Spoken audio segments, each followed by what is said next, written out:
We have a tight schedule, so we're going to try and stay on track. I wish we could get up higher. This is our 7th annual Prevention Summit, and I want to thank all of you for coming and being a part of it. I want to thank Exeter Hospital.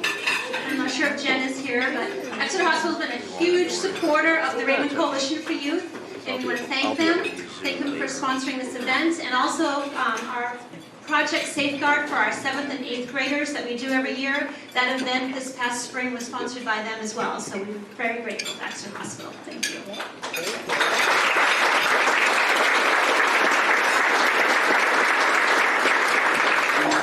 We also want to thank our other sponsors, IC Reed, Lamprey Healthcare, People's United Bank, Edward Jones, Dustin Ramey's office of Raymond, New Hampshire, the Farnham Recovery Center, and Raymond Area Rotary Club.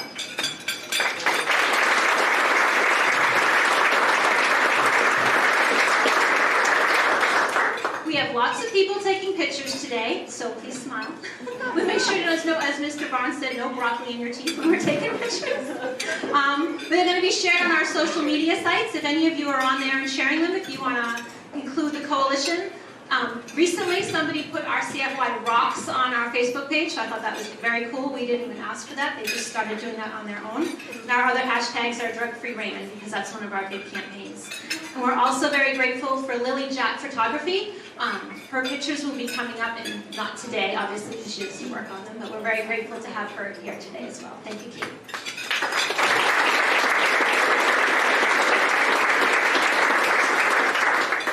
I'm going to try and hope that this works. We had a young man, Tim Carter, an intern with us this summer.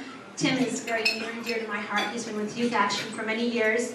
And he was in the office working with us, and he put together a little video of what the coalition means in the community.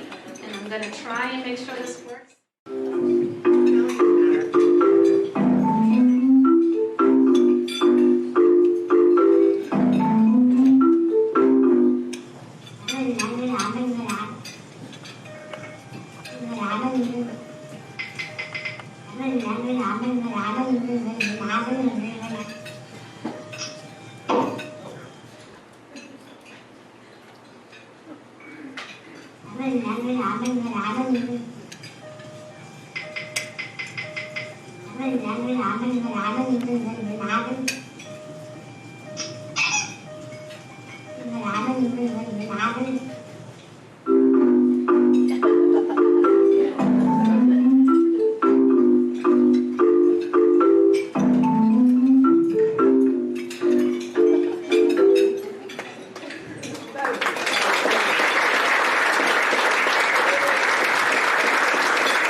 Working together. We have very special guests with us today, and one of them is Congressman Chris Pappas. So I'd like to introduce him to come up to the podium. His office contacted us this summer and asked if they could come and speak with some of our young people and talk about the issues that they're facing in the community. And we were very honored to have him and grateful for him coming to listen. So thank you.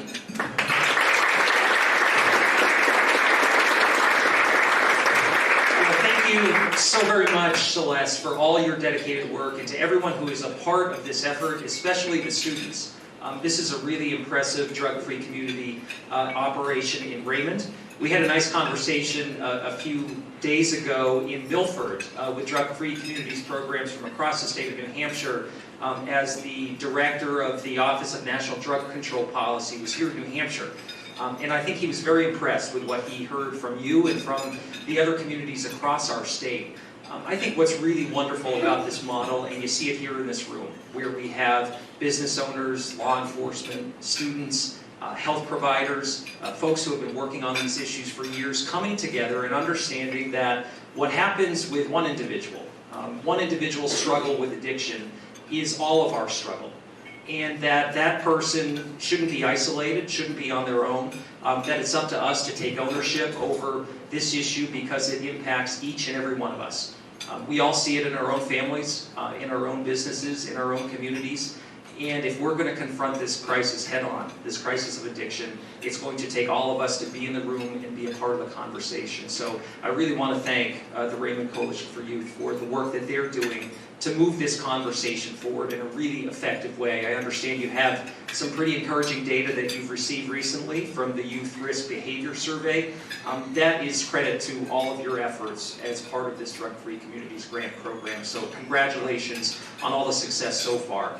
Look, there are so many needs in terms of funding, and we hear it a lot in terms of our federal delegation. We need to get more out there in terms of investing in substance abuse treatment programs, recovery opportunities for individuals, and prevention. And I think there's no better investment that we can make than in that next generation, ensuring that we're empowering students, giving them the tools that they need to identify issues in their own schools, in their own lives, and to lead healthy and successful lives. That's exactly what this program is doing for them. So they are the most powerful voices here in this room today. They're the next generation of leaders that are on the front lines of this, and they have the most effective voice to be able to talk to their peers and help change the trajectory around addiction and some of the issues that we're seeing in our schools. So whether it is marijuana use or vaping, whether it is addiction, alcohol use, you all have a very powerful voice to bring to the table, and I hope that we can support you any way that we can. So once again, congratulations on a successful event. I hope you all have a great conversation here today. It's been great to get to see the students and see Celeste, not just here in New Hampshire, but down in Washington. They are a powerful lobbying organization, and they bring some great ideas to bear, and we want to be ready and willing any step of the way to support you and to ensure that that funding will continue so that the success can move forward and that we impact people's lives in a positive way. Congratulations, and nice to be with you this morning. And the coalition has been around for 17 years, promoting positive, healthy choices for youth in the community. And speaking as somebody who is part of the initial conversations, I don't think any of us ever dreamed that we would be in the room something so exciting like this today. So I want to thank everybody who's part of that. Also in your materials is our annual report book. And you don't have to look at it now because it's quite large, which is very exciting. When we first started and we did our first book 7 years ago, it was 12 pages long. I think we were so excited about it. We had a lot of stuff in there. Not nearly the information that we have in there now. We had multiple people working on this book. We had our young people working on this book. It's full of our community. And Raymond is very well represented inside of there. It really takes all of us working together, and I want to thank everybody who's a part of everything that happens, because this is by no means a one or two people organization. This is hundreds of people who are involved. And I do want to correct one thing the Congressman said, now that I remember. We don't lobby. It's very important that everybody knows we don't lobby. We educate and provide information. Make sure that's we have 4 goals to keep it very simple. We don't want coalition work to get bogged down. And if I was to ask any of you who wants to join the strategic planning committee, you might run in the other direction. So we try to keep it simple. We definitely have guidelines and a basis for our work, but we try to keep it down to 4 simple things. One of them is to increase community involvement and collaboration, because we know when we work together, we're stronger. And when the coalition, close to the beginning, first started, the Search Institute has this small book, Parent, Teacher, Mentor, Friends. Some of you in the room might have read it. We have extra copies if anyone's interested. But basically, if you breathe, you're on the team. If you care about young people, you can make a difference. And this room is an amazing example of that. And I only wish that we could, which we probably could with social media, get a vision of this room so that every young person in Raymond could see how many caring adults they have who want to help them and support them on their journey. And we know that when they're supported, they have better academic outcomes, and they're better connected to the community, and they're better socially as well. So we do collect our youth risk behavior survey data every year, and we do have RCFY, thanks to our evaluator, May Delaney, and the Raymond School District for letting us implement it here in Raymond. And these are numbers that we want to see going up. Students who feel like they matter to people in the community, 68%. And then you can see that continues to go higher and higher, and that speaks to the work that we're doing together collectively. So great job, everyone.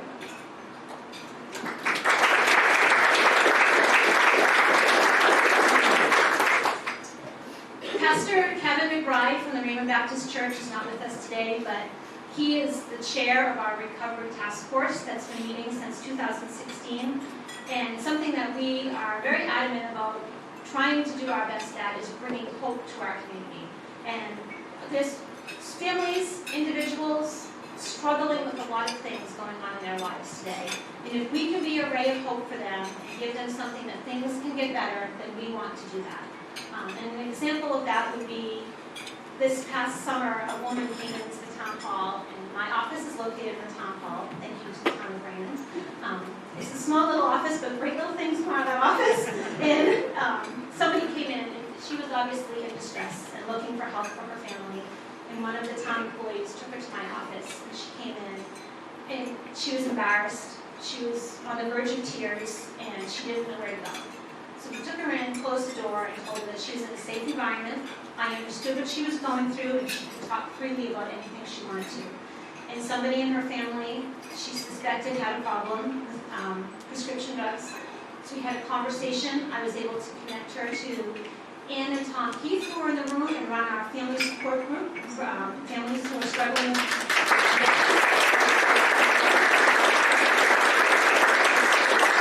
I was able to give her information to the Farnham Center, Peter somewhere in here. I was told her when they're open, if she could get her loved one there. We were able to give her some information on people care and want to help. She's not alone. Gave her the 211 card. She left my office with a handful of information and my phone number to personally call me if she ever needed anything. And then she walked out the door. We don't know if she got help. We don't know if her loved one was connected with help, but we gave her hope. And that's a story that prevention, we never know when we're making a difference, but we can hope that we're making a difference and we can give people the tools that they need to move on and move forward. So, community connections is what our work is about. We stay in touch with our community. We want to know what's working, what's not working, so we can improve things.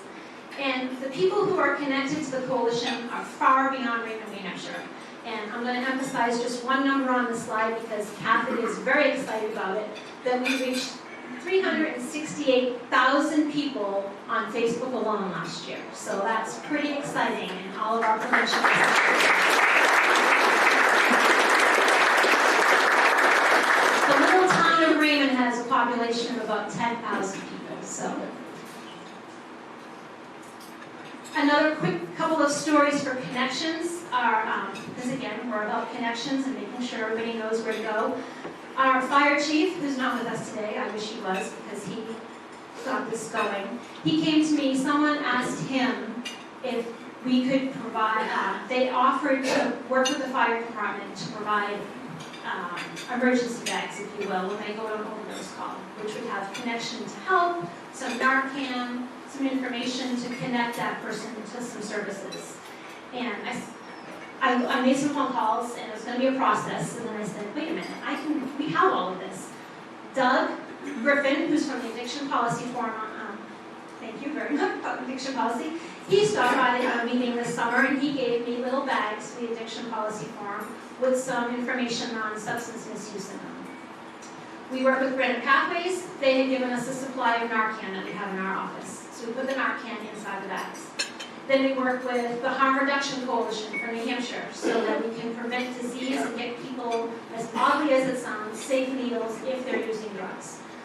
Because we want to reduce HIV, we want to reduce hepatitis C, we want to reduce harm for people who are in active addiction. And there are places in the state of New Hampshire where they can go and access these devices.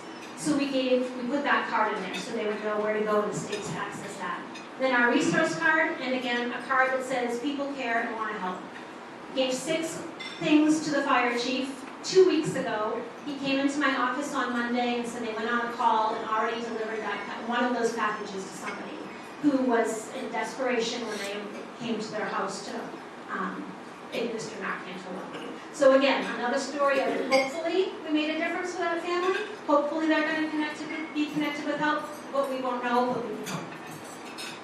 And then a really great story about Operation Raymond Cleanup. We've been doing this event for 15 years. It started with our young people in the middle school wanting to make the town look better and take pride in the community they live in. The event has ebbed and flowed over the years, and this year, our new town manager, he said he wanted us to work with him and make it a bigger event, and I really applaud Joe, and I thank him for that. He dedicated a day for town employees to work on the cleanup. When he made the decision to do that, that allowed us to work with the school, and the high school said, we're going to make a community service day. So then we had the buy-in from the whole community, high school. Then we worked with Tuckaway Tavern, who donated all of the lunch things. Then Hannaford got involved. Then it just snowballed into this great community event. We had our chief and lieutenant and teacher, Mr. Hayes, flipping hamburgers for the kids. And again, it was just a great, great day of community. The rec department was there. I'm going on, naming all the people who connected to this event. And then it turned into a month-long event with the community. And a person connected with us on social media. And Kathy's going to have to jump in if I don't think that's correct. Was sending us messages on social media, and we kept saying, can you please call the office? Can you please give us a phone number to reach you? Because that would be so much easier to convey all this information. Kept coming through instant messenger. We're trying to work with this person. And we found that this person needed to have community service for drug court. They were working with the drug court program. They were in recovery. They were trying to get their life put back together. Through working with us, and Operation Raymond Cleanup, we connected them to parks in our community, we connected them to the river, the rail trails, we connected them to individuals who are connected to the coalition. We gave this person a whole new perspective on their life at a time when they really needed it, when they were struggling in their recovery and trying to move forward. And the story, as we were in the office putting the pieces together, all of us were smiling and so happy to know that here's this individual who ended up sending us a letter and thanking us because he felt so much better about his life, and he felt so much better about the community he lives in. So that is really what the coalition is about. And that was not one person by any means. That was multiple people who were involved in that. So again, great job, and thank you.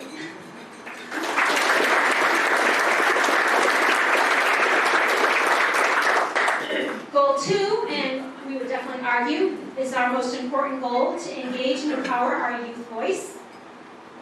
We have some amazing young people who are here today who are going to give you a presentation.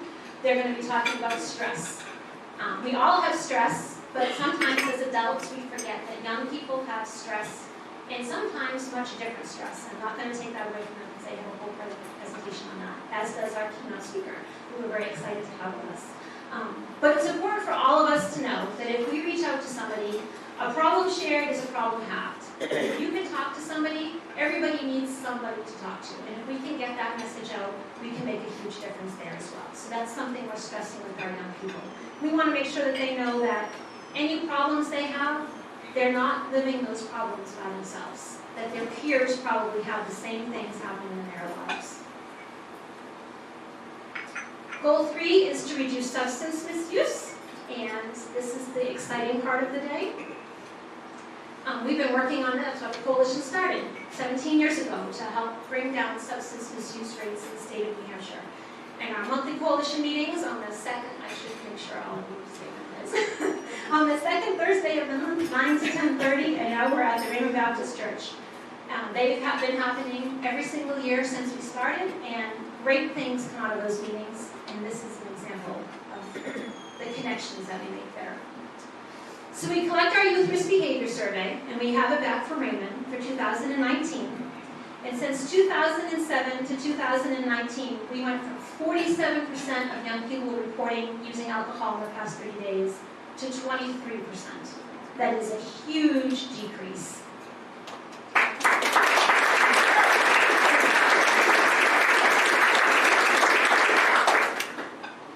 Marijuana use for the past 30 days. It wasn't as high as alcohol. Back when we first started in 2007, was 29%. The fact that we reduced that to 21% of young people I am very happy with that as the director of the coalition, knowing how prevalent marijuana is in our state and country.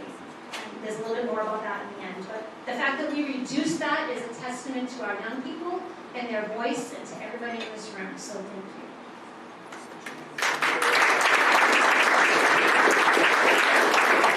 So we definitely want to focus on the positive.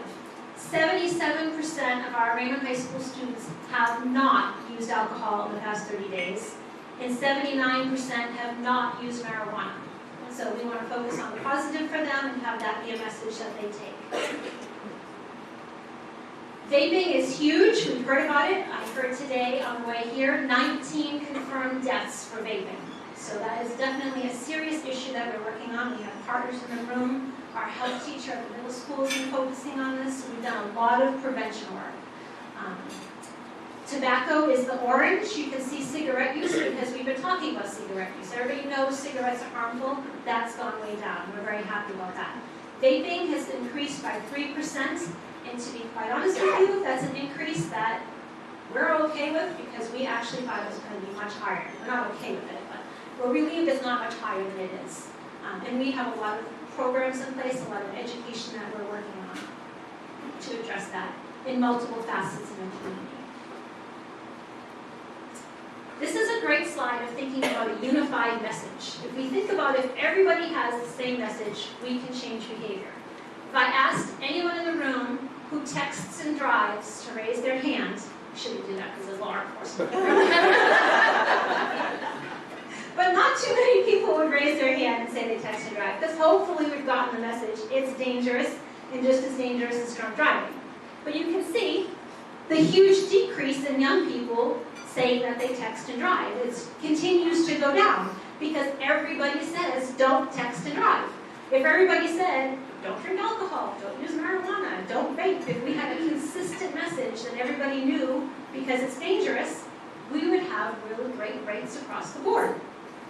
Just something to think about. If it was only that easy to say, just say no to pot, and we tell our kids that and then they wouldn't go near it, it's hard to say that because there's so many conflicting messages.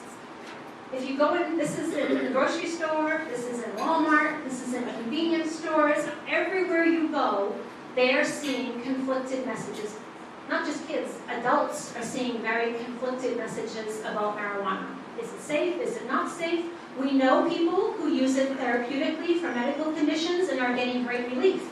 So we're not going to argue that it doesn't have health benefits because for some people it does. That's not an argument. It's not safe for young people. It's not safe to drive and use this substance. So we need to get a consistent message out about that.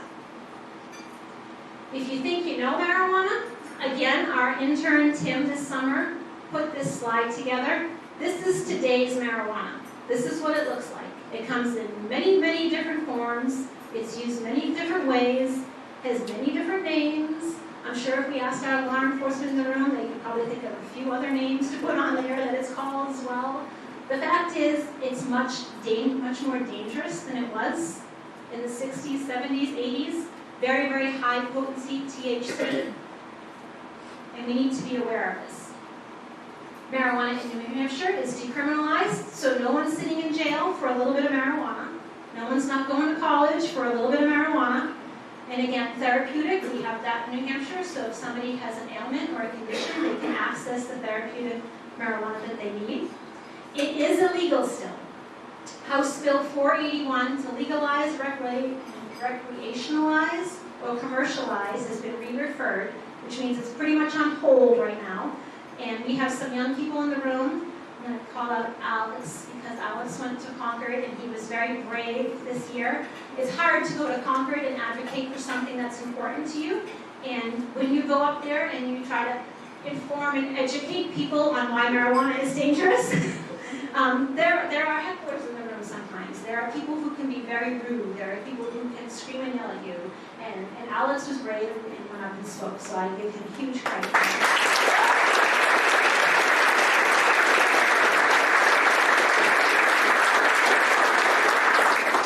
This comment in the red is, I went on a marijuana site for New Hampshire, and this is the comment that was put on there. There's a public awareness campaign that needs to be waged in which legalization opponents have outdone the supporters in recent months. Which means basically that not the whole state of New Hampshire wants marijuana legalized. We don't want pot shops on Epping Street, on Main Street, in cozy corners. We would prefer not to have that. Some of us would, maybe not everybody, but if you don't want that, you need to speak up and you need to use your voice because it is important and it does make a difference. There is a conference coming up, Smart Approaches to Marijuana in New Hampshire, on October 31st.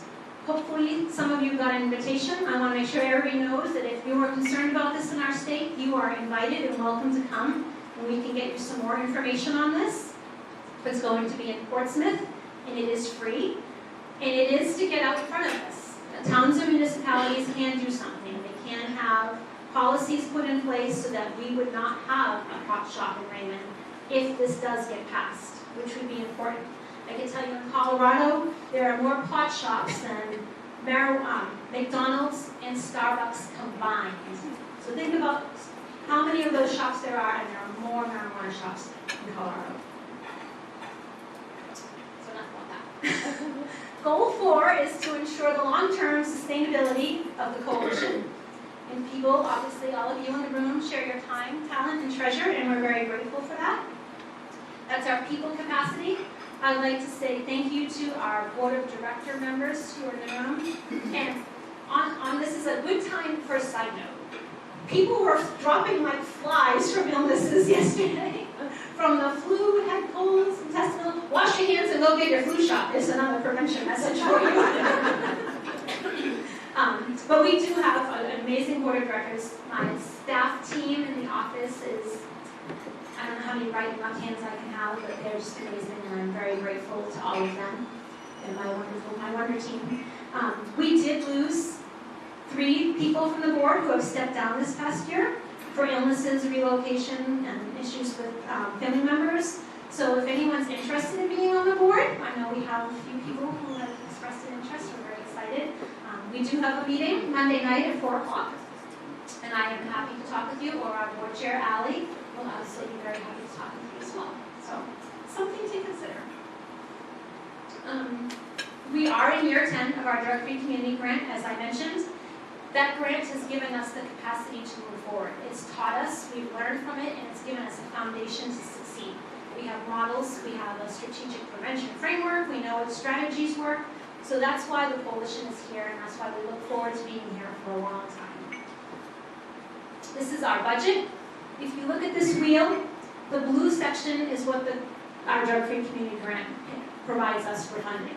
The green section is our in-kind, which that means our space, our people who are involved, our volunteers, other fundraisers that are part of, that help make up our budget.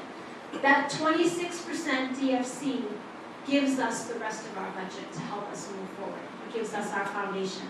And if you think about it, the drug-free community grant alone will have brought in $1,250,000 into the small community of Raymond, New Hampshire.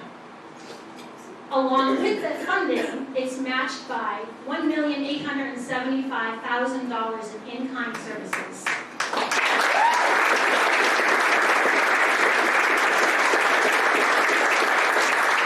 Not bad for a small little community. So fundraisers are a big thing, and we're very excited to say that we have Justin McKinney joining us again for our gala on March 21st, and you all have a card. Just think, if all of you bought a ticket and brought somebody with you, it would be sold out just like that. We have all of our money raised. That's a good plug, isn't it? He was hilarious last year. For anybody who came, we had a great time. He was hilarious, and he's a good person to fit with the coalition, so we're looking forward to another great night.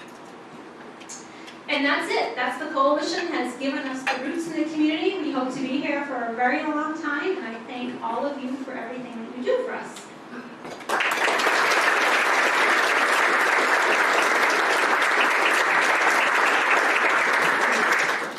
Now it is my pleasure to introduce Senator Maggie Hassan.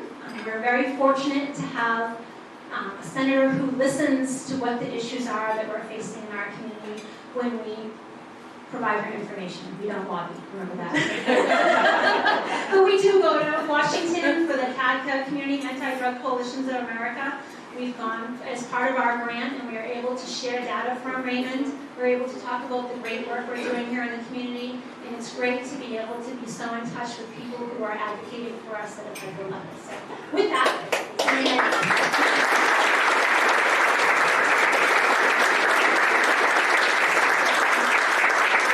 Well, good morning, everybody, and Celeste, thank you for the introduction. Thank you for the great overview of all the extraordinary work that you and the entire coalition team have been doing. It's really a great way to start Friday morning. And it is great to see such a broad cross-section of community here as well, to the students. It's great to see you here, to all of the first responders, the local officials, educators and advocates, not lobbyists, advocates. It is really just terrific to see you. I also want to welcome our keynote speaker, Christine McNulty-Grant. Thank you for being here. I know everybody's really looking forward to hearing from you. And I want to congratulate today's award winners as well. The town of Raymond and your relatively new town manager, Joe, and I realized, is it Isley? Is okay, I just want to get the last name right. But welcome and thank you for your work. To John Delana, thank you for your continued excellent work on the law enforcement side of things and for the way you work with community. Fighting this epidemic has really required a partnership. Students, citizens, law enforcement, public health, everybody coming together. And John, you've been a real leader in that, and we're grateful. And I don't think officially met Alex yet. Alex Cooney, can you raise your hand? Alex? I heard Celeste say that when you went up to advocate in Concord, maybe there was a heckler or two. Well, there shouldn't be a heckler in our state capital or in our nation's capital. And that's not what business as usual is supposed to be, but I'm very glad for your strength and your determination. Thank you for doing that. It's really important.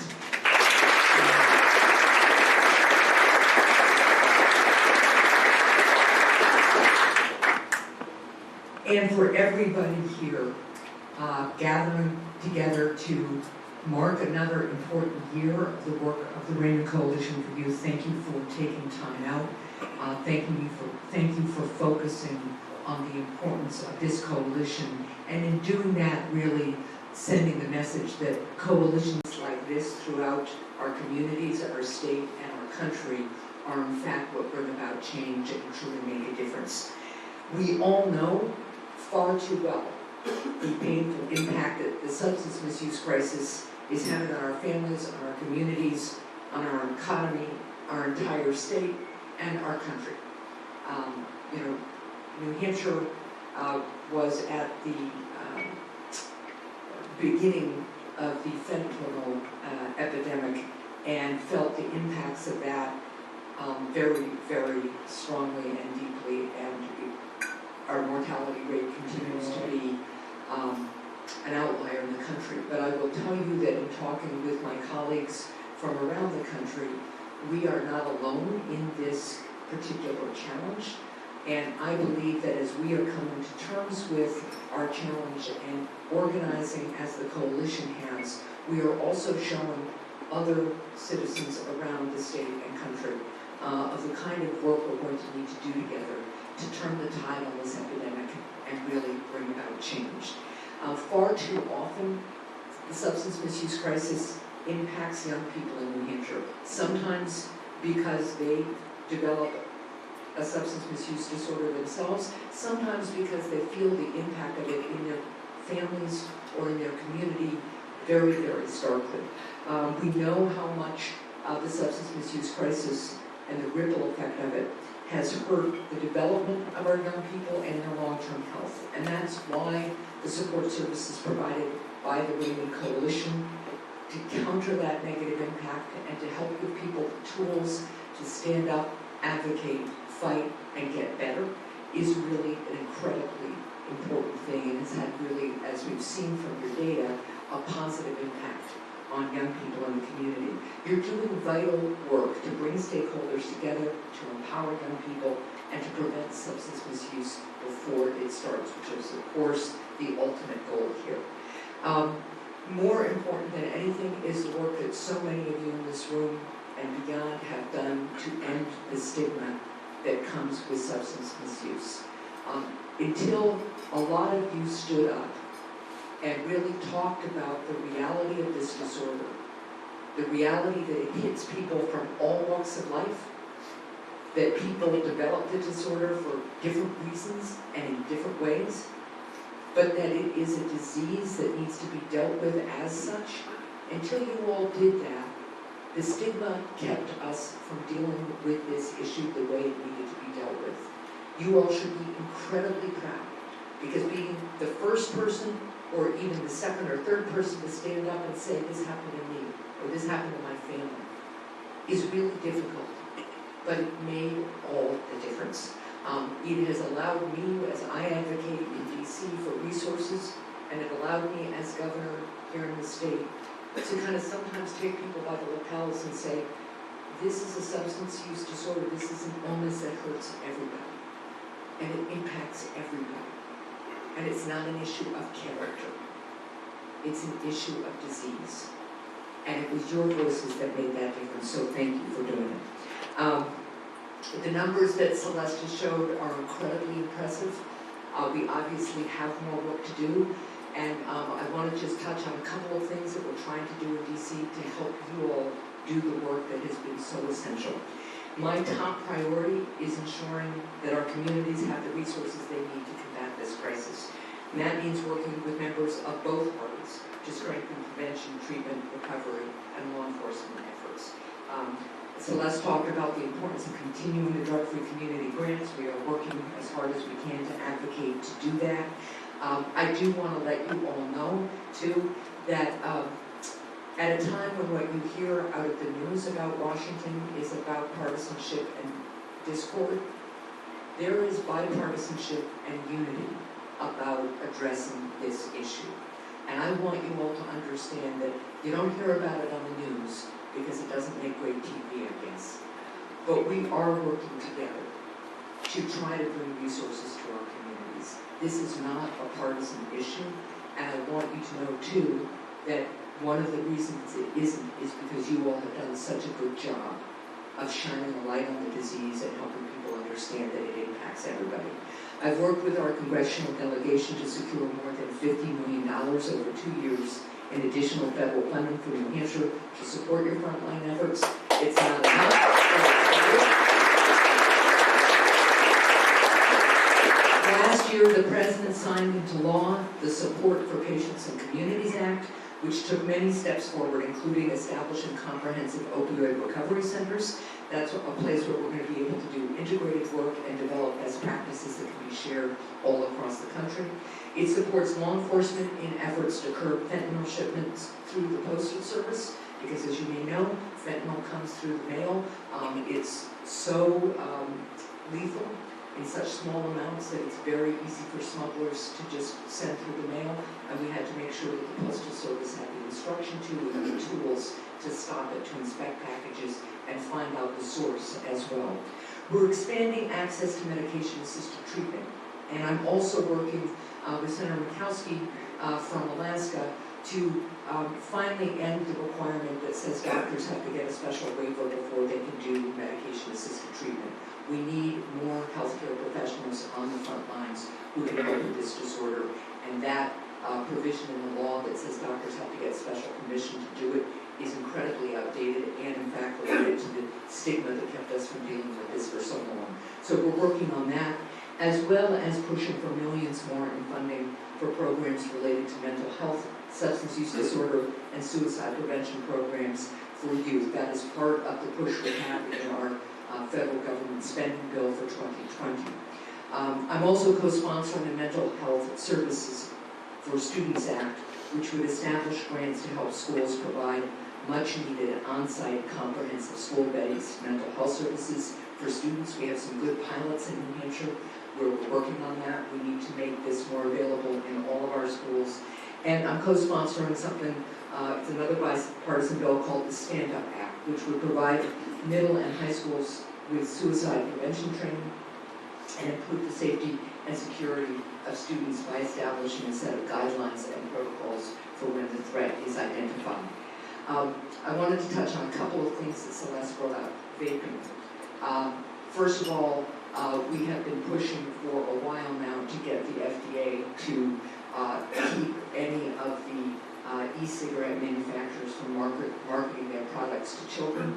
They kept saying they weren't. We kept saying you have all these special flavors that clearly were designed and targeted at kids. They have come off the shelf, as you all know, but we have a lot more work to do to push the FDA to do its job to understand the health impacts of vaping. I was in Nashville yesterday and asked third graders how many of them knew what e-cigarettes were. Their hands went right up. They actually told me we should just ban them altogether. It was a very active group of third graders. But a lot of them said their older siblings vaped. They knew about it. Fifth graders knew about it. It's something we have to take serious action on, and we're pushing the FDA and CDC to do that. On the marijuana issue, I really appreciate, Celeste, your presentation.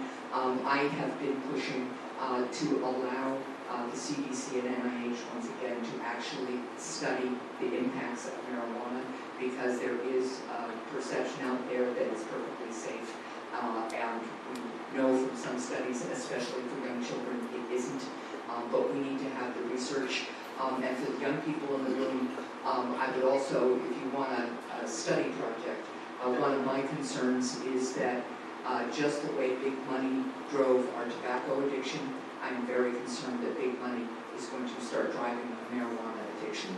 So we have to really be aware of the intersection of the desire for people to decriminalize or legalize marijuana and the financial interests that will come to play if we totally legalize it.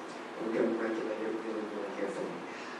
Look, we have a lot of work to do together to address substance use disorder when it occurs, but more importantly, to prevent it from occurring in the first place, and that's what you all do so well.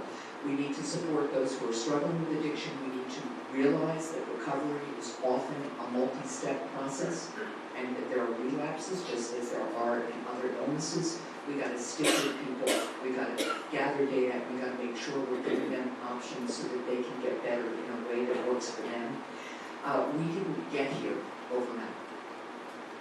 This epidemic developed over time. It is going to continue to take us time to turn the tide and truly beat this epidemic and get better.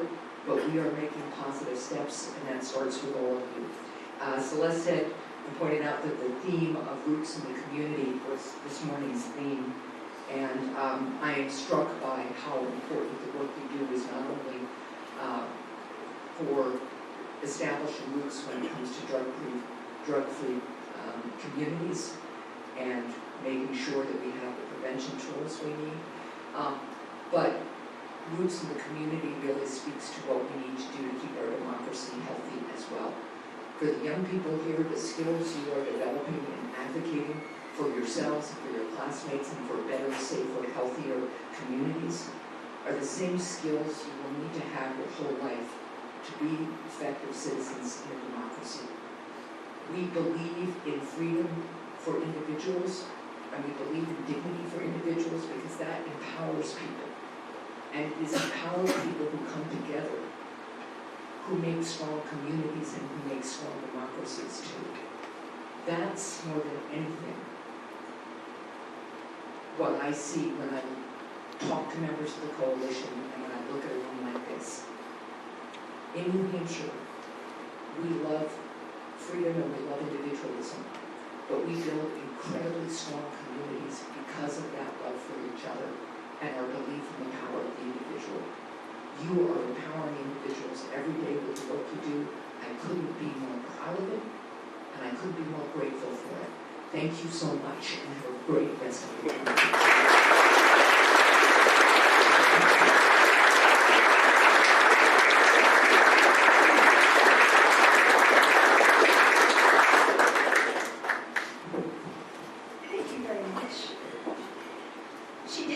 She walked in that she was very excited to spend her day with some Raymond. So what was it?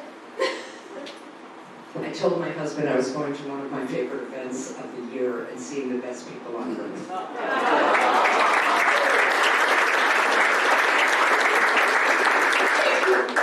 that on tape. Again, we're just very grateful. It is on tape, apparently. It literally is on tape. Thank you. Okay, so with that, we're going to get into our leadership awards before we get to our keynote speaker and some words from Senator Shaheen's office. Just like the roots of a redwood tree, people are strong when they work together. That's part of the tree theme today. We have a thing going here. We're very excited by the people who are all involved in the coalition, but sometimes we have people who step up each year and just make a little bit of a difference to help propel us a little bit further forward, and for that we're very grateful. This year's Community Leader Award goes to, you can come stand up here if you'd like, sir, while I say a few words. Special Agent John Delina with the New England Drug Enforcement Agency.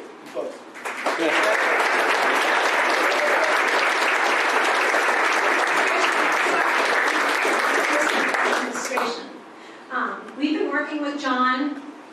I met him in Atlanta, Georgia, when Christine and I were teaching a class down there, and he was part of the class. He came in.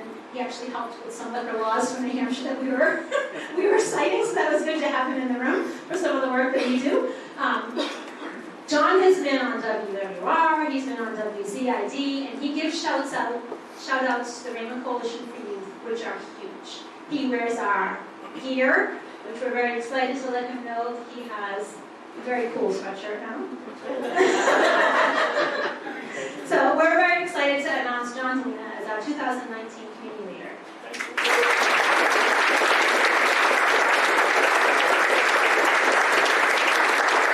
I'm fortunate to have said a few words, and Senator, thank you, and really everybody, thank you. I'm very humbled to be able to be here this morning. When I come up to an event like this on a beautiful fall morning in New Hampshire, I have to tell you how lucky I feel every day to be here. This doesn't happen in any other state, and the Senator knows that. I work for an agency, an administration that represents, throughout the entire United States, but really the whole world. And people are jealous when they see, what I get to do here in New Hampshire, because we have so many people that care. And it really is all about the children, Alex and everybody else that's here, empowering them to make good, healthy decisions. We've tried to do that, to have these children be upstanders and not bystanders with this crisis. And they've responded in kind. And people will talk about how hard New Hampshire was hit with this crisis, and we were on the forefront of it, and we continue to be on the forefront of it. But it's the response that New Hampshire has put forward, which is truly the gold standard around the entire country. And I speak for the entire Drug Enforcement Administration when I say that. Nobody else has this type of an event happening around the country right now, where so many people care and come together and try to respond. So on behalf of DEA, thank you to the entire Raymond Coalition and Celeste and your entire team. It's great to work with you. Hopefully, the Inspector General doesn't see my bribery in a sweatshirt. It really does mean a lot for me to be able to participate in anything that Raymond Coalition for Youth does. I'm so proud to be around you, so thank you.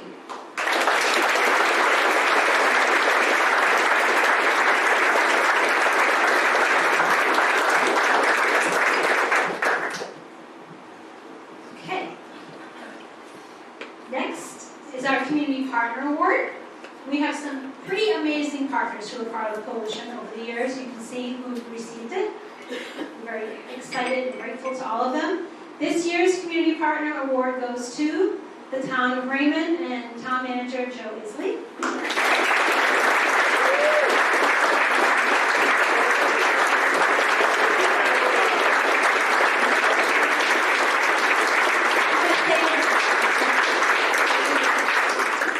This is for the town, and this is for you. And again, I want to mention that this was really, Operation Raymond Cleanup was the best year, I think, one of the best years that we had. And it really did come from Joe's leadership. He stepped in, and he stepped up for something that we've been doing for years, and he really notched it up. We were able to connect all the dots, and we're very grateful to him for that. Thank you. Honestly, I'm honored and humbled by this. Many of you know, if you follow where I came from 20 years ago, I left the great state of New Hampshire to serve our country, to come back and to see a change in our environment, a change in our families and our communities. You know, when I left home, you would see the drug issues really on the afternoon specials, you know, when you get home from school. And now it's hard to see a family or a community that's not impacted. And this was not something that, to be fair, Celeste, that I led. We had a beautiful staff, a team members that believed in the coalition. And I will say, as long as I'm the town manager, the town of Raymond, we are the coalition. Thank you.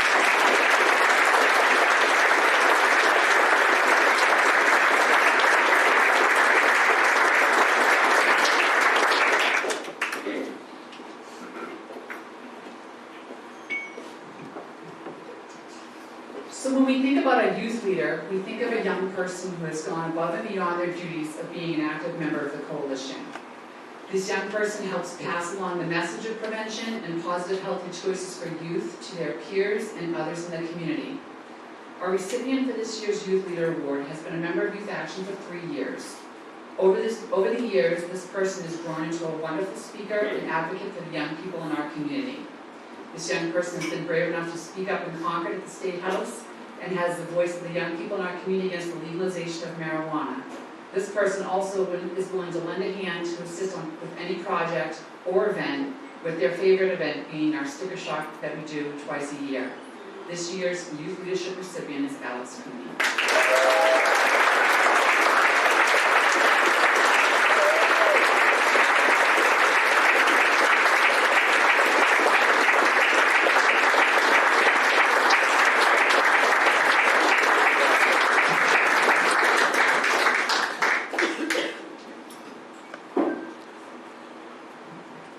To put this slide forward. So that's a good example of why Alex is receiving this award. In Concord speaking and on WMUR, he was interviewed, so he did a great job.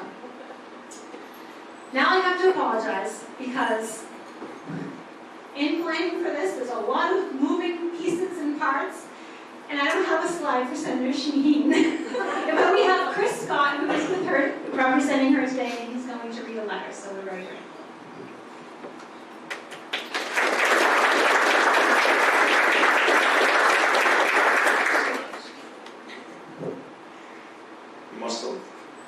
Slide in that giant office that you have. Anyway, again, Senator Sheen was unable to make it here today, but she did send along a letter that she asked me to share. But before I do that, and listening to these awards, and I've said this for the last couple of years, and congratulations to all the award winners. But as somebody that came from the law enforcement world, and I know I've talked to Mark Amorghini and some others about this. I'm not sure where New Hampshire would be without John Luna this time. You came to the state at the right time and did push the movement, so thank you for that. So anyway, if I may, there's a letter from Senator Shaheen. Dear friends, I wish I were able to join you this morning for the 7th Annual Raymond Coalition for Youth Prevention Summit. I appreciate the hard work that goes into convening this important forum, which aims to celebrate the successes of the past year and reflect on the ways that can continue to meet the mission of the Raymond Coalition for Youth in preventing and treating substance misuse. This coalition provides an opportunity for students to lead discussions around issues, pressures, and problems that apply to them and their peers. It's a platform that not only connects youth with each other as they all navigate the challenges of young adulthood, it also helps the caring adults in the community to better understand what they're going through as teenagers in the modern world. The pace of change is quick, and the adversities that adults face in middle and high school can look very different from the stresses and burdens of today. A candid talk between adults and youth will show just how much support there is in finding solutions to these challenges.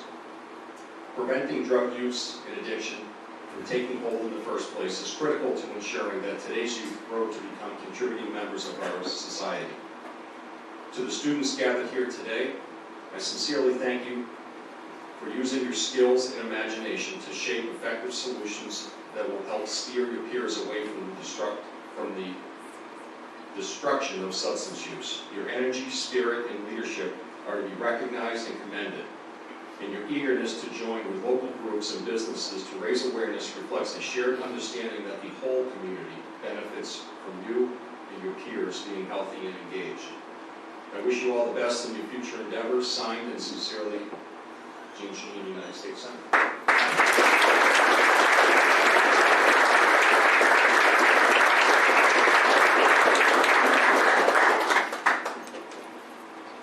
Thank you, Chris. Again, we're very lucky to have such support at the federal level. So today's speaker, I'm very excited to introduce, is Christine McNulty Grant. And this is a great example of our coalition working together. We had multiple conversations about where we wanted to go with the summit this year and what we wanted to address. Marijuana is obviously a big issue, but we don't want to keep going down that road over and over again. We've had some really great speakers who have come in. So we went to the kids and we asked the kids what it is that they see that they want adults to know. And again, stress continued to come up. And I've given presentations around the community, and I'll say, the kids are saying how much stress they have. And I always get, they're kids, why do they have stress? I'm like, you don't understand the stress these kids have. You don't understand where we were when we were growing up and what they're living in now and what they have going on. They may not have to worry about a mortgage and daycare and things that we typically worry about as adults, but they have a whole other list of things that they want to talk about. So we wanted to find a speaker who would address this, which wasn't easy to do, I have to say. But talking about connections, we talked about it at coalition meetings, and Peter Burke, he contacted me and he said, I just found this woman in Maine. Maybe we can look into her and find out. And I said, Peter, she's speaking in Bangor next week. I can't go to Bangor that fast. Well, because we'd like to know who's speaking. But I reached out to her and we had a few conversations, and I'm very excited to have Christine with us this morning, and she's going to do a great presentation for Sean. So thank you. Join me in Christine McNulty Grant.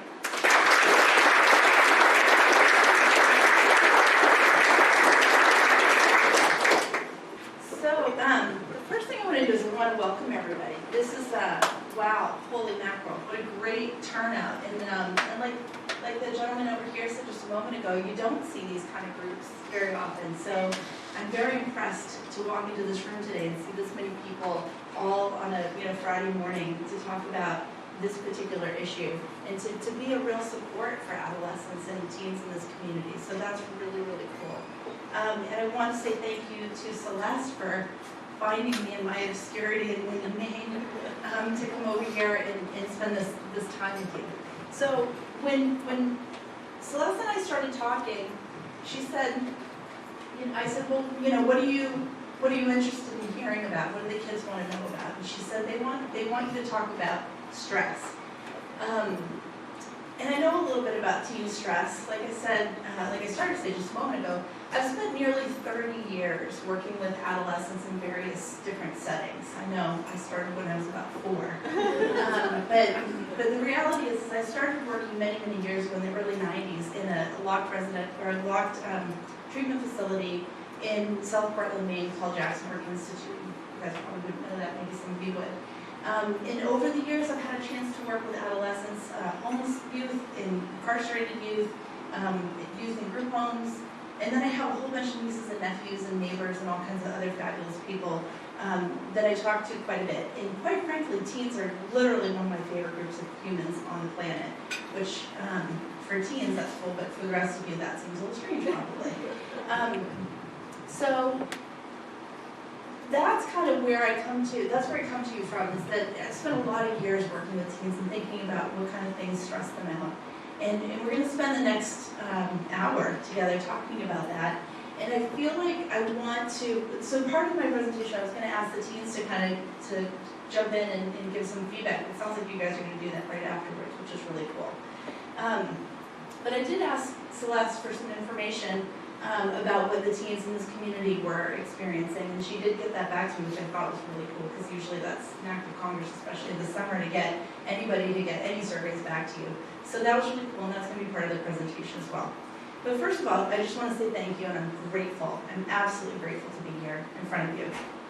So as I was thinking about putting together this presentation, I was talking to a good friend of mine, and I said, oh my God, I have to do a presentation on Friday in front of, 150 of my closest friends that I've never met before my whole life. And he said, you usually start a keynote presentation by telling a story. And I said, but I don't have a story. It's, not like really dull and boring or really sad or hard, because this is difficult. This is hard stuff when we're talking about the substance use crisis that's going on in our country right now. And Maine's in the same boat that you guys are, by the way. So he said, I have a great story. This is the story you're going to tell. Okay, so you ready? And I hope that I get this right, otherwise it's just whatever. Just don't tell your friends. So a priest and a lawyer died. That's how we're going to start the day. So they go to heaven, because that's how all good stories start, right? So the priest and the lawyer die and go to heaven. And forgive me if there are a lot of lawyers in the room. This is, I don't know. Anyway, so they go and they see St. Peter in heaven. And St. Peter says, wow, welcome. So grateful that you guys, I'm so glad you guys made it. So here you are, and you're going to spend eternity with us in this beautiful, wonderful place. And so let me start by showing you where you're going to spend your eternity. So he said, I'll start with you, Mr. Lawyer, and I'll take the lawyer to the place where he's going to spend eternity. He goes and shows him this big, beautiful, amazing mansion. Everything he ever dreamed of, everything he ever wanted is in this mansion. And the lawyer's eternally grateful, and he says, great, thank you. He's like, St. Peter's like, well, I'm going to go check on the priest and get him all sorted out. So he goes over to the priest, and he says, are you ready to see where you're going to spend eternity? And the priest said, absolutely. I've spent my whole life serving God, and I'm going to make sure that I'm looking forward to how I'm going to spend eternity. So he brings the priest over to where the priest is going to spend eternity. It's this little itty bitty shack. And the priest says, really? This is it? I've spent my whole life serving God, and this is where I get a little itty bitty shack? And he's like, well, when we're thinking about space needs, we don't get many lawyers around here. All right. That may not have been that funny. But anyway, so when I was thinking about stress, I figured we'd start out a little bit lighthearted when we're talking about stress, because this is a pretty heavy topic. But anyway, so when we're thinking about this, thank you for laughing. That was hard. It's very stressful. Okay, so we're thinking about stress. I want to start with the basics. And last year, I think a lot of you were here last year, right? Because that's what I got the impression is that this is something you guys come to a lot. So who was here last year? Can you raise your hands? Oh yeah, so that's pretty much everybody. That's cool. All right, so this first part, I did my homework because I'm a decent student. So I did my homework, and I know last year you guys talked about ACEs when you had a fantastic speaker here last year that talked about ACEs. And so I'm going to just give you a little overview of ACEs because it does play into our stress conversation, but we're not going to spend a ton of time on it because you guys probably already know a great deal about it at this point. So there's my heaven joke. Forgot to put the slide up. So when we're talking about trauma, this is the ACEs piece that you guys learned about last year. You know that there's big T and little t trauma. There's the big catastrophic events, and then there's the chronic, cumulative, complex trauma that's ongoing, neglect, and abuse, and that type of thing. So those are the two types of trauma. In the world that I've lived in, working in hospitals and juvenile facilities and that type of thing, we often see this little t trauma. It's kind of an accumulation over time. But that's not necessarily what we're dealing with when we talk about adolescent stress in general, when we talk about communities. That's hopefully a fairly small group. So you guys talked a lot about ACEs last year, and she did a whole presentation. She talked about these 10 areas in the Kaiser Permanente study, and how it's the largest public health study, 17,000 people, and it has its limitations. But it's a great talk. It's a great starting point when we want to talk about trauma. But ACEs isn't necessarily all trauma, right? Some of the things on here are stressful. They're not necessarily traumatic for everybody, right? I think a fair amount of us have been through either our parents got divorced or we've been divorced, and that's a very stressful, and it can be traumatic, but it's mostly a very stressful event, right? But another piece that I really want to point out is the substance abuse piece. It says substance abuse, and that's not the language we're using anymore, so it's substance use piece. But substance use is very stressful in communities and around children and in families and that type of thing. And I want to kind of connect the dots with this average childhood experience because it's up here. But it also contributes to a lot of these other pieces on here, right? Law enforcement knows that because you're probably dealing with a lot of that stuff. When you probably more often than not, someone's under the influence. True? Not true? Yeah, true. So, yeah, so there's a lot of pieces there. I don't want to spend a lot of time on ACEs. So that's kind of our overview. There are 10 categories. We also know that ACEs contributes to a whole bunch of really unpleasant things, including an increased substance use, right? So folks that have a high number of ACEs are often more likely to have substance use themselves, or substance use disorder themselves later in life. And the more ACEs one has, the more risky that behavior becomes. And often you see people, the more ACEs they have, the more you start to see intravenous drug use and pretty chronic substance use issues. I'm working with an organization right now that's trying to correlate the ACEs score with what types of drugs people are using, because you're seeing a lot of people with 8s and 9s and 10s on their ACEs scores using a lot of cocaine right now. So I know we've been really focused on the opiate use, the opiate crisis, but we're starting to see stimulants kind of come back in the picture, and it depends on the communities. So anyway, so that's that. So we're going to kind of leave ACEs behind. We're not going to spend a ton of time. So what I asked, and what Celeste asked, and what you all asked, is what are teens stressed about? And this is where I was going to ask you guys. You guys are going to do something on that in a minute, right? The youth in the room. So what I did is I looked around and I asked questions, and I asked Celeste to do, forgive my voice by the way, I just got over a cold, so I don't normally sound like a teenage boy going through puberty, but today I do, so thank you for laughing at that too. So anyway, so I asked Celeste to find out from the kids, what the kids were saying, or what the teens were saying they were stressed out about. And then I looked at what teens are stressed out about around the world and across the country. Interesting how the number one thing, and this list, by the way, that says US teens and all teens, the list was actually taken from a group of teens in Australia.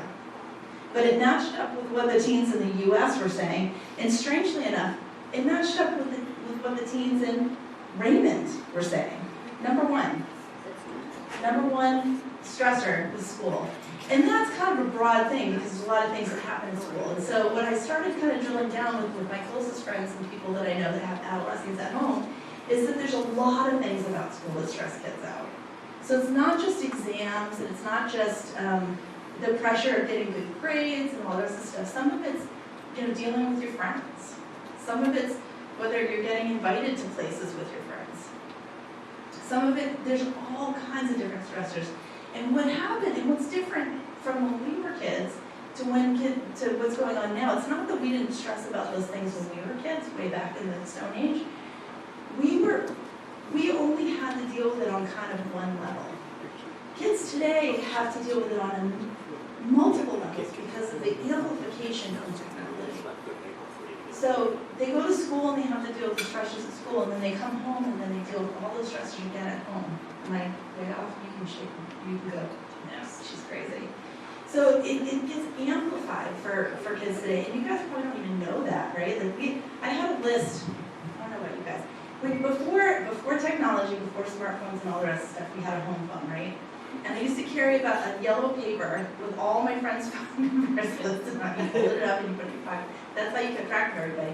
And if your brother had too many girlfriends and stayed on the phone too long, you never got phone calls because that's just the way that worked. And so then you had to worry about, does nobody like me, or is it they just like him better, or what? But now, like, there's instant information about what's going on all the time, who likes you, who doesn't like you, who's giving you crap and who's not giving you crap. And it's just, and I want us as adults to kind of really think about that. We didn't have that kind of echo chamber, that kind of instant feedback all the time of what's going on all around you. So homework in school, but there's also a lot of other parts of that. So I want you to all to notice too that your Raymond teens, the second highest stressor, were their parents. I'm just going to say that out loud. So as much as I love that you're all in this room, you also cause a fair amount of stress. Notice that's not true for anybody else. No, I'm just kidding. So number 3 on the U.S. teens and all teens is social relationships. And that again, that's true for your Raymond teens, that's true for teens all over the world. And we'll talk about that in a little while, because I'm going to talk to you about kind of adolescent development, normal adolescent development in a minute, and how that kind of contributes to all this stuff. So yeah, so that's what teens are stressed out about. And from what I understand is the teens that are coming up after me are going to talk to you more about that. And I think that's really cool. And I love that we have teens in the room, because so often we find ourselves spending time talking about what teens' needs are, and we don't include them in the conversation. And fundamentally, that seems just bizarre. Like, why would you talk about people and not have them present? Anyway. So I'm going to spend a couple minutes talking about stress and toxic stress or chronic stress. So, is stress good or is stress not good? Who says stress is good? Raise your hand. Is stress good? Who says stress is not good? Raise your hand. Not good. Okay. Well, that's interesting. It's about a 50-50 split. Some of you are more stressed than others, I'm assuming. But yeah, so stress in and of itself is actually essential. Human beings would not have survived to this point if we didn't have a stress system in our body. Because the stress system is fundamentally, sorry I'm walking around a lot, huh? Sorry, and I'm going to keep doing that, because that's stress, right? Yeah, so stress fundamentally, everybody has a stress system in their body, by the way. In case you didn't know that, you all have one. So congratulations, well done. But the stress system, fundamentally, its purpose is for what? Does anybody know what the stress system is for? Survival. So if you didn't have one, you wouldn't be surviving. So stress is the body's way of preparing you to manage emotionally challenging, physically demanding, or life-threatening situations. So when we were like cavemen back in the million years ago or whatever, and we had this stress system in place not to deal with 30-year mortgages or whether your best friend likes you, we had stress systems to make sure that we could get away from the crazy tiger or the bear that was going to eat us. That was the purpose of it. So the stress signals your body to release all the necessary hormones and align your systems to allow you to focus, increase your physical strength, increase stamina, and increase alertness. So that you can fight or flight, right? So you can get out of the way or you can beat up the bear. I don't advocate beating up bears, but if you have to, you have to. Stress can help you to complete tasks, increase motivation, and accomplish difficult goals. Like I said, stress is wonderful for being able to stand up in front of 150 of your closest, dearest friends in New Hampshire, where I've never been before. I've been in New Hampshire, just not here. The problem is, in the place where most people get really hung up, in the place where most people talk about stress is not being helpful, is when we get into this place called toxic stress or chronic stress. Have you guys heard of this before? Yeah. And so our bodies were built, I don't know if you've heard of Robert Sapolsky. I always say his name wrong.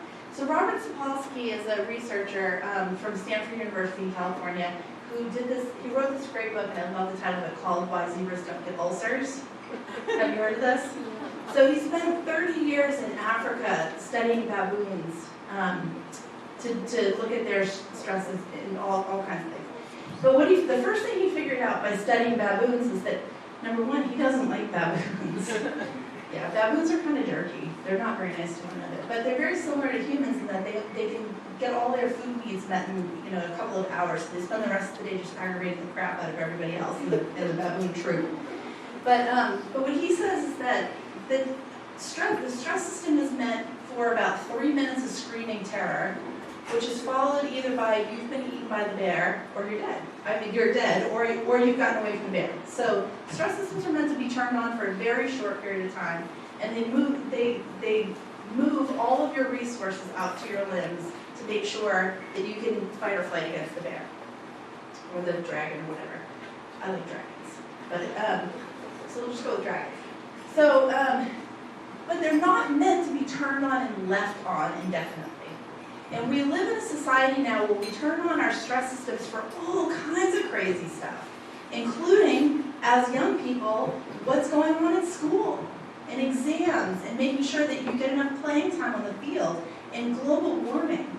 Kids are really, really concerned about global warming right now. Did you know that? They're really scared about it, is what I'm hearing from folks. They're really concerned about a lot of things that you'd be surprised that they're concerned about.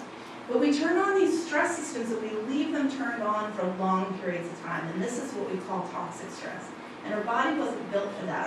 Our stress systems were not very specific in their approach.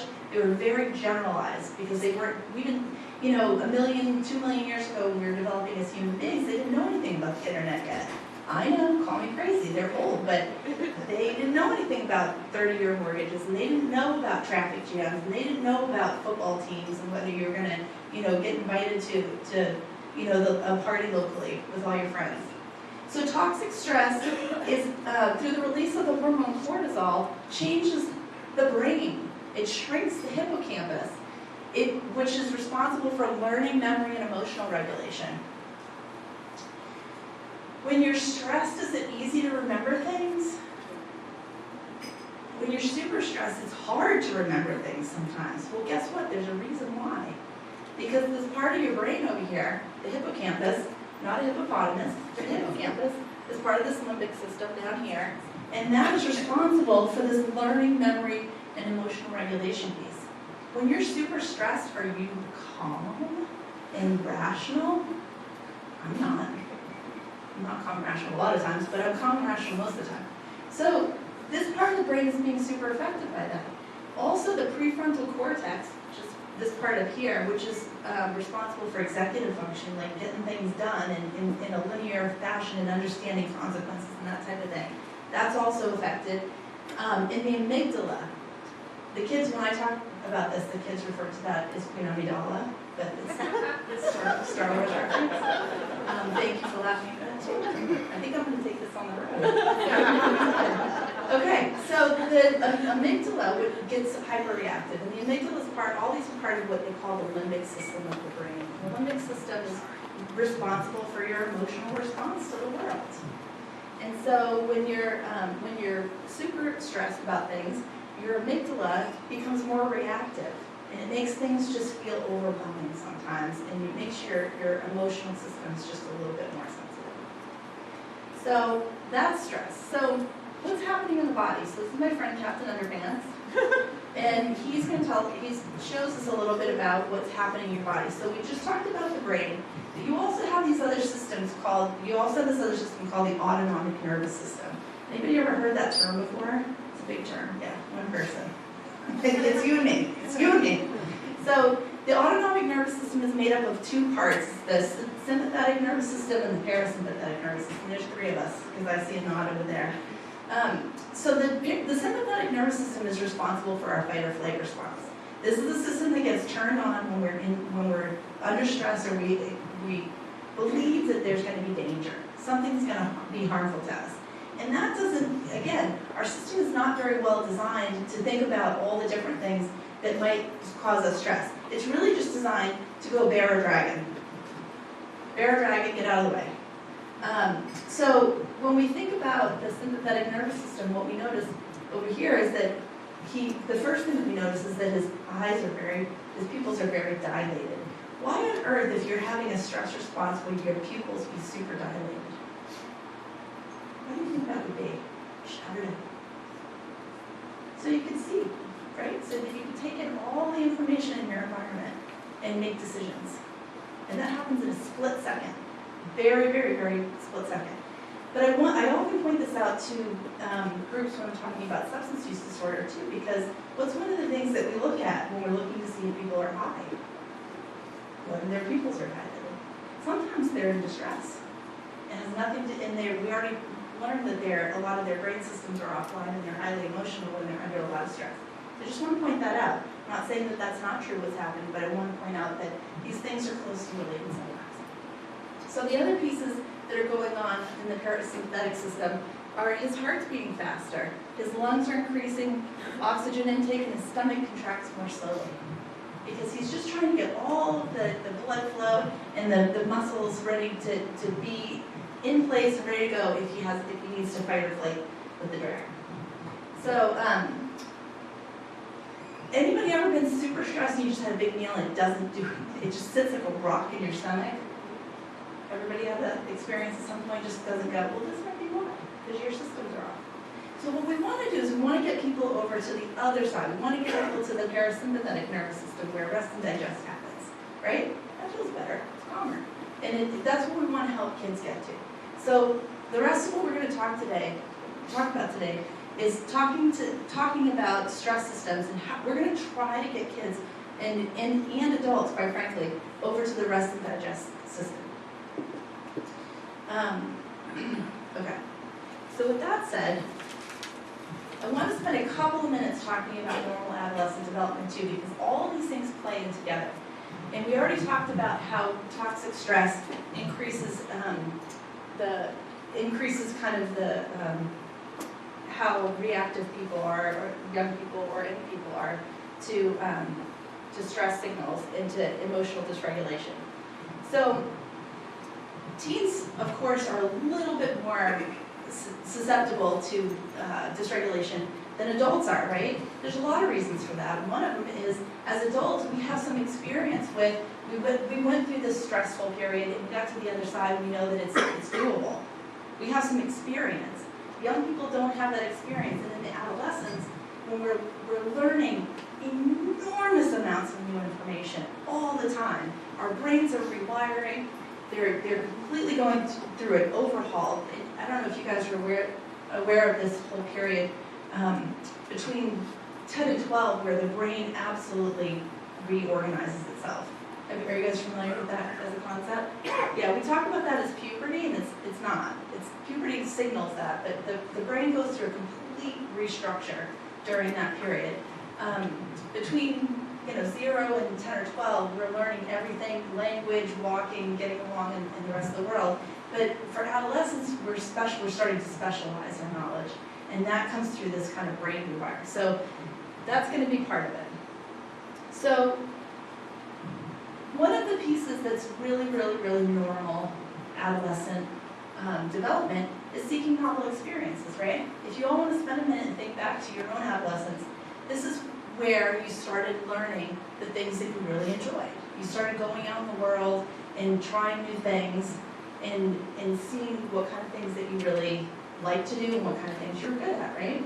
This is where you might have one year tried on band, and the next year you tried on, athletics, and the third year you became a fish head or something. I don't know. But when you're in your adolescence, especially in school, you're trying on new things. You're trying new ways to be in the world because you want to see what it's like. You want to have novel experiences, and our brains are wired for that.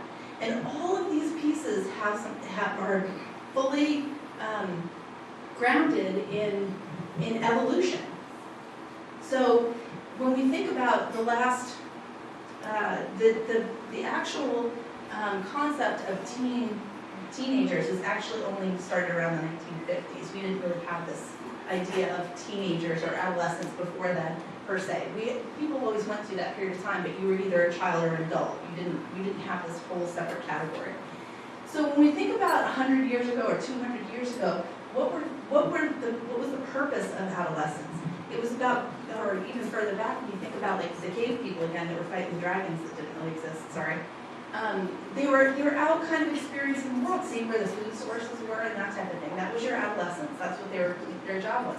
So their brains are absolutely wired to seek novel experiences.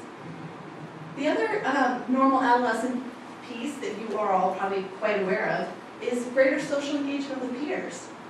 So this is a period of time in adolescence where adolescents are what they call individuating. They're moving away from home a little bit more. They're moving away from mom and dad a little bit more because they're trying to figure out, they're practicing for adulthood in a lot of ways.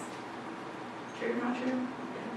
So, but the mistake we make in this period is that we think that they don't want us anymore. They don't want us in our life anymore. And that's actually not true. They want just a little bit more autonomy, but they need adults to be close by. But they need adults to give them a little bit of room to try new things and to make mistakes. And we as a culture have been getting further and further away from letting adolescents make mistakes. I was talking to someone the other day about training wheels. So who in this room had training wheels? Who in this room did not have training wheels? It's about 50-50. I did not have training wheels. And when a neighbor got training wheels, I was like, dang, that's sweet. Like, no skin knees for that girl. Like, how does she rate, right? But part of that whole process of riding your bike or learning to ride your bike without training wheels was you're making mistakes, right? And you're learning as you're making mistakes and you're incorporating new information. And I'll tell you, you learn to ride a bike really fast when you don't have training wheels. So I'm not saying that as a community or as people we shouldn't have training wheels. We should. Sorry, that was my signal. We should have training wheels, but what we find is that adolescents and all people learn things faster when they're allowed to make mistakes sometimes.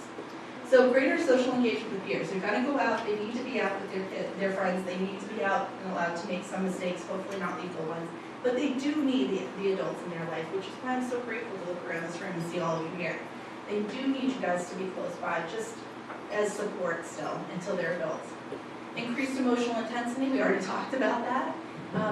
Everybody has heard the phone calls, right? I love her, I hate her. I love her, I hate her. I love her, I hate her. Like, one day they're everybody's best friends, the next day, like someone's on the outs, and then the next day it's best friends again.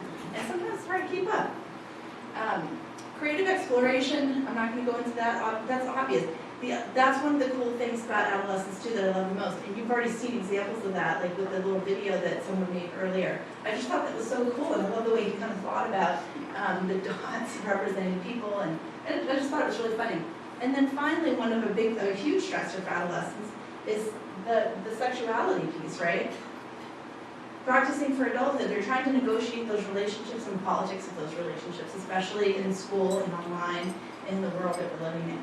And we don't talk about it a lot because it's uncomfortable, but it's really important. It's an important piece that all kids are dealing with too. And it often connects very closely with substance use.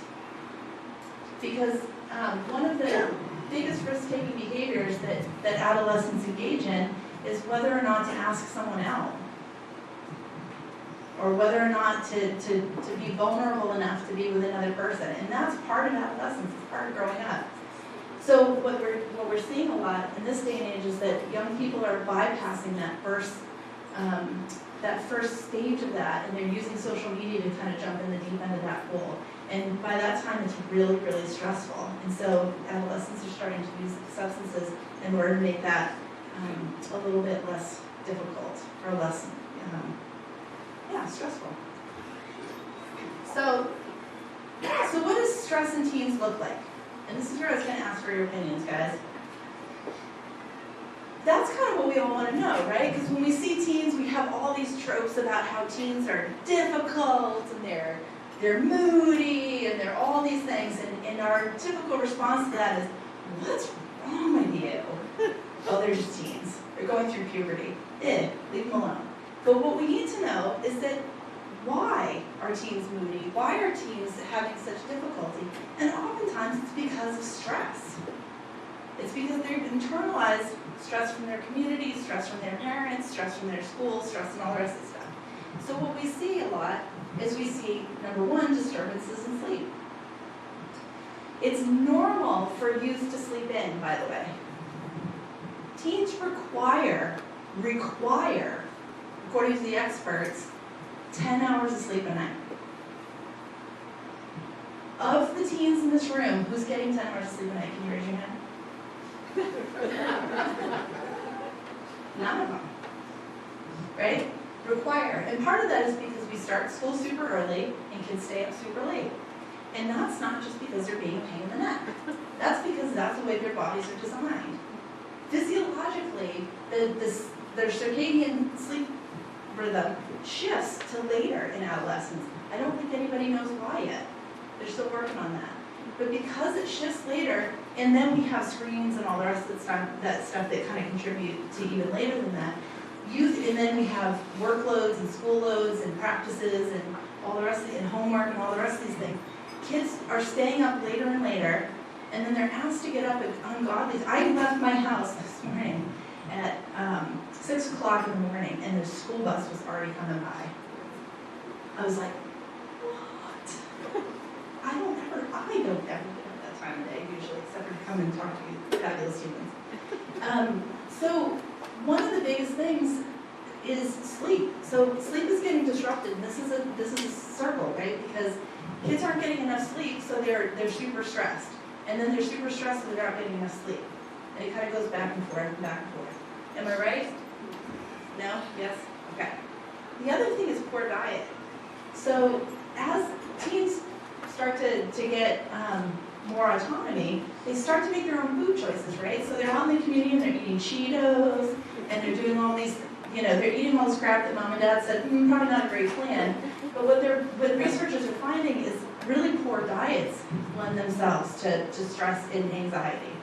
So we have poor diet going on. And also, they're running from school to practice, to dance, to this, to that, to this committee. They're following everybody around all the time. They have they have very, very, very busy lives. So they're tucking food into wherever they can get food or whatever they can hold in their hand. I know my nephews often do their homework and eat dinner in the backseat of my brother's car on their way to hockey or their way to this or the way to that. It's just really, it's not great for the whole system. Mood, we all know adolescents, you guys are notorious for being moody. And I was no different. And you know what? Nobody in this room was any different than that, right? We at some point in our lives when we were teenagers, if you really think back, mom or dad at some point or another got all up on your grill because you were being a brat, or you were being moody, or you were being unreasonable or unpredictable or something. So mood is a big piece of this. And what we know is as adolescents, they're already primed to be hypersensitive to almost everything. And then what we also learned when we talked about stress a few minutes ago was that stress exacerbates that and makes it worse. So you already have a predisposition to being moody or having kind of mood volatility, and then we add stress on top of that, and it makes it even worse. It makes it really hard to kind of regulate our, naturally. And then finally, substance use. And that's what we're all doing here, right, is we're here to talk about substance use. And when I'm talking about substance use, I'm not just talking about the normal ones. I'm not just talking about alcohol or tobacco or opiates or whatever. Or marijuana. I'm talking about caffeine and sugar and all these other substances that we use because they're, sugar and all these things are packed into the crappy food that people are eating in between things. But also caffeine, I haven't seen many 15-year-old girls lately not walking around without a Dunkin'. Oh, sorry, I didn't even see that. Totally didn't even see that until right now. Okay, I don't know how old you are, but I'm gonna go with that. And Dunkin' and all these places are starting to market even younger, right? They're starting to market these fruity drinks and stuff to little tiny ones and Starbucks and all that stuff. But I feel like that's a symptom of sleep deprivation. So kids aren't getting enough sleep, which is causing them an enormous amount of stress. And then they're walking around with coffee and Red Bull and Monster and all the rest of the stuff. And I drink Red Bull. I'm not saying that whatever. But I'm just saying that if we start kind of going upstream when we're talking about prevention, we need to start looking at some of these other pieces so that we can look at how we're responding to these pieces. We're asking kids to do an awful lot, and then when they can't do it, we're giving them chemicals to make sure that they can do it. And so that, in my mind, that's a precursor, right? That's a way of thinking about things as a community that we need to be paying attention to. So substance use. So what we know about substance use is that it is a relief-seeking behavior. Substance use is a relief-seeking behavior. So when we're talking about this, I want to think about this in a parallel process kind of way, right? Because you're a community and you're all here together because you care about this. And so I want to think about if we're really, really interested in doing prevention, it's not about asking the kids to step up and do it on their own, right? We already talked about how kids are just starting to figure things out. They haven't had the depth of experience that we've had. They haven't known really well that when things get stressful, they can get unstressful. Because everything is new to them in a lot of ways. So when we're thinking about Raymond Coalition for Youth, and we're thinking about community-based stuff, we're thinking about prevention, we need to start thinking about parallel process. How are families and communities handling stress? What do you do to handle your stress? Anybody ever heard of Bandura's social learning theory? This is my 3 people again? Okay, yeah. So a short version of Bandura's social learning theory is that youth learn by watching more so than they learn by telling. So we have a lot of prevention campaigns where we tell them to stop doing this or that or the other thing. But I'll tell you what, they're watching and they're experiencing us and how we're handling our stress. And we often do things like just breathe, but then we don't ever breathe. Or, I can't get out of my own way without some coffee in the morning. And so I want us to start thinking about that stuff. What are we role modeling? What do we show as a community? The way that we're going to get ourselves out of this mess is, number one, to come together as a community, because the opposite of addiction is connection, right? I don't know if anybody's heard that. The opposite of addiction is connection. So that's community, that's where you guys all come in. But what are we role modeling as a community? And I'm not saying that people shouldn't have an occasional beer if that's your thing, or shouldn't have an occasional coffee if that's your thing, but it's how we talk about it and how we think about it. When we start saying things like, I need to have beer when I get home from work in order to settle myself down, or I need to have coffee to get off the ground, those are messages that kids are picking up on, and they're emulating those messages. So something to think about. What are we role modeling? There's a, I don't know what that. So here we go. So coffee, caffeine, it's our drink. If we can't have it, we can't think. So caffeine is a central nervous system stimulant. What else is a central nervous system stimulant? Say it. Coca-Cola. Coca-Cola, that's sugar, right? Yeah, and caffeine in there. What else is a central nervous system stimulant? Where are my substance use counselors in the room? Cocaine, methamphetamine. Yeah. So those are all central nervous system stimulants. And I feel like some people, I kind of lose this on some people. It's not that you shouldn't drink caffeine. I'm not saying that. Because God knows it's helpful. But I'm just saying we need to think about how we're talking about it. What messages are we sending about how we're managing stress? I work so I can afford the amount of alcohol required to continue going to work. Life is basically all the stuff you have to do to get from coffee to wine time, right? We joke about this stuff all the time. It's all over our Facebook pages. It's everywhere we go in the community. And as adults, we don't think twice about it because we don't have problems. We're not addicted, right? Maybe some of us are in recovery, maybe some of us aren't. But we don't think about it. But I'm telling you what, our kids are hearing, they're not necessarily going to say, Mom, Dad, you shouldn't talk about caffeine in that way because it's influencing me in this way or that way. They're not going to say it that way, but they're going to emulate that behavior. So like I said, substance use is a relief-seeking behavior. So what are youth seeking relief from when they're thinking about substance use? And this is a prevention question, right? When we're thinking about why people have to seek relief, then we as a community have to get in front of those exact stressors, right? That's kind of our role.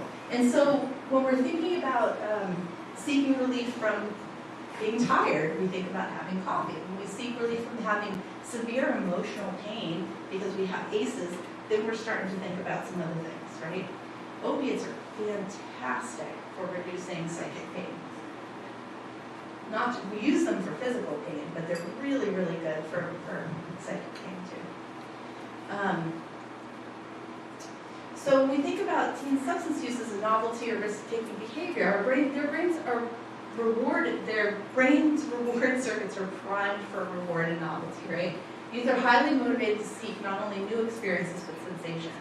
And then we talked about a release-seeking behavior, we talked about poor diet, we talked about they're not getting enough sleep, we talked about how they're stressed about all these things, including stuff that we weren't stressed about as kids, like global warming and what's happening on technology.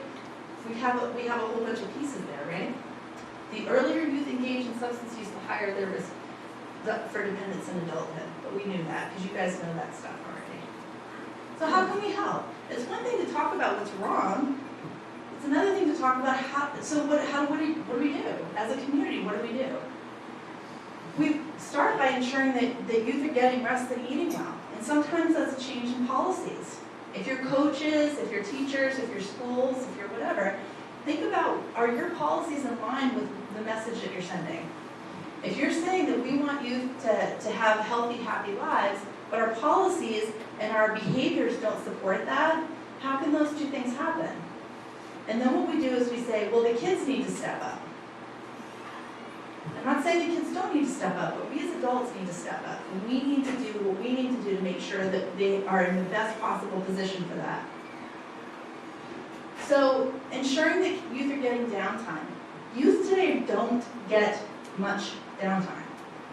And so what happens is that when they do get downtime, they have no idea what to do with it. None. And they get really stressed out by having downtime. Oh my God, what do? I'm missing something. They actually have a whole term for that now, FOMO.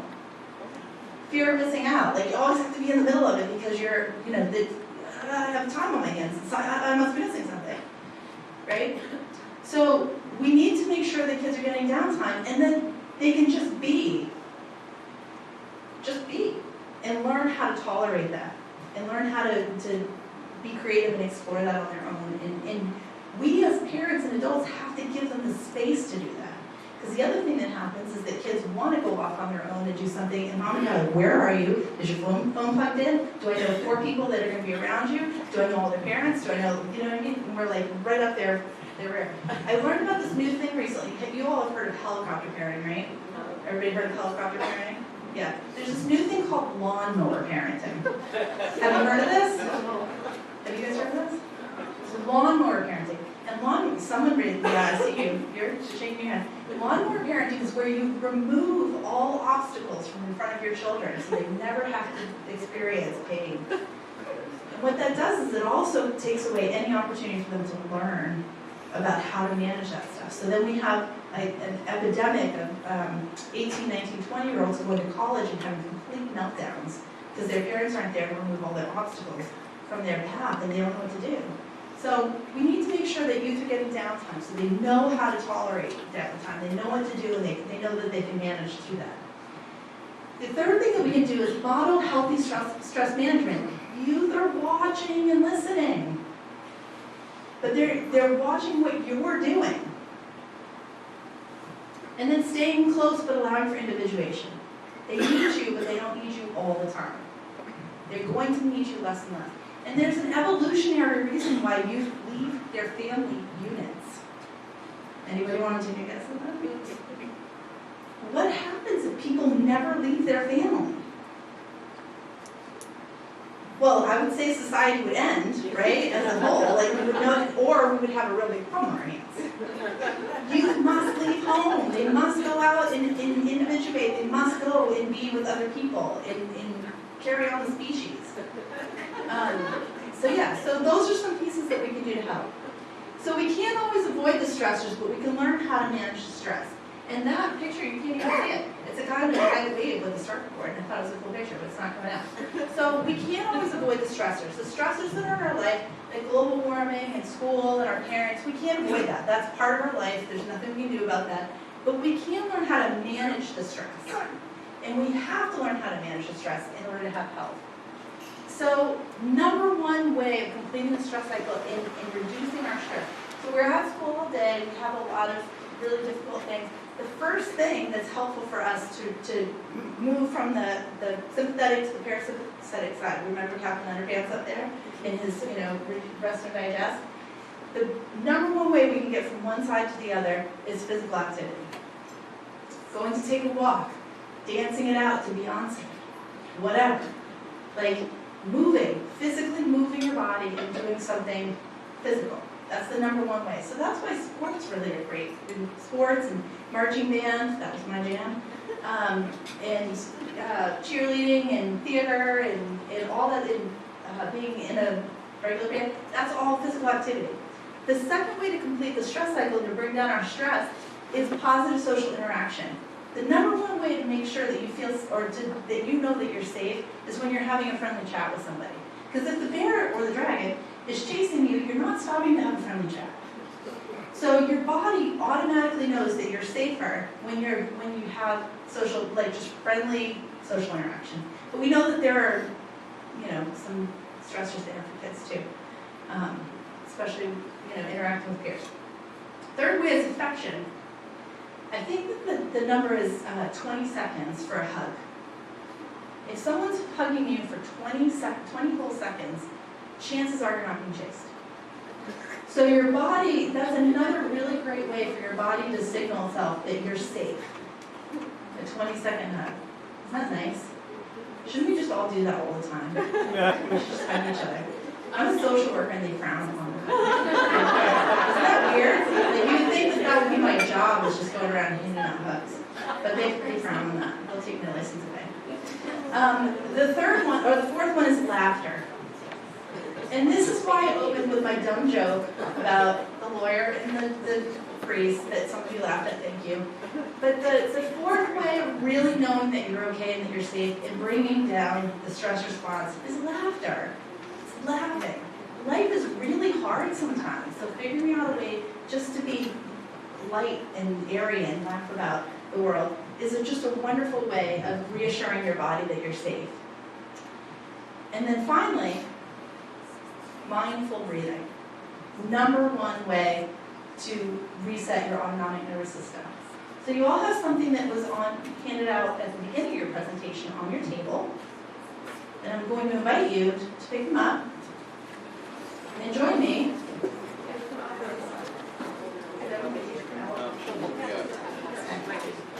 And join me in breathing.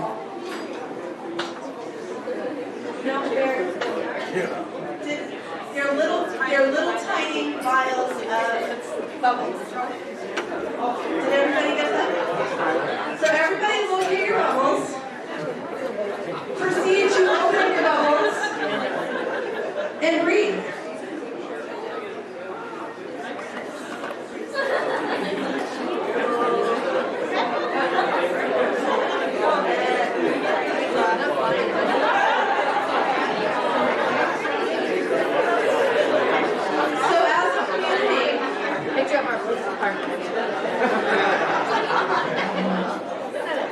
So as a community, remember to take a few minutes every day and breathe. And help the other people around you breathe. And be okay with being silly and blowing bubbles and enjoying your life, right? Because this is also something that the youth in your life are watching you do right now. So as a community, remember to breathe. So thank you very much for your time.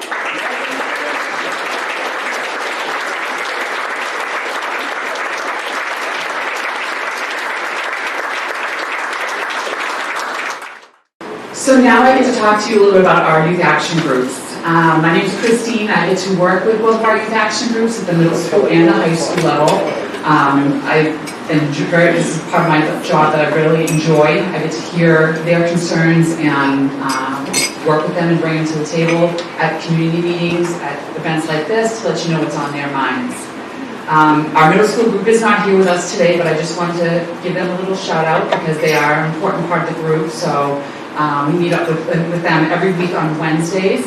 And I'm going to introduce our high school group. They would come on up, do a little presentation with them. This isn't our whole group, but it is a good portion of our group. Come on up.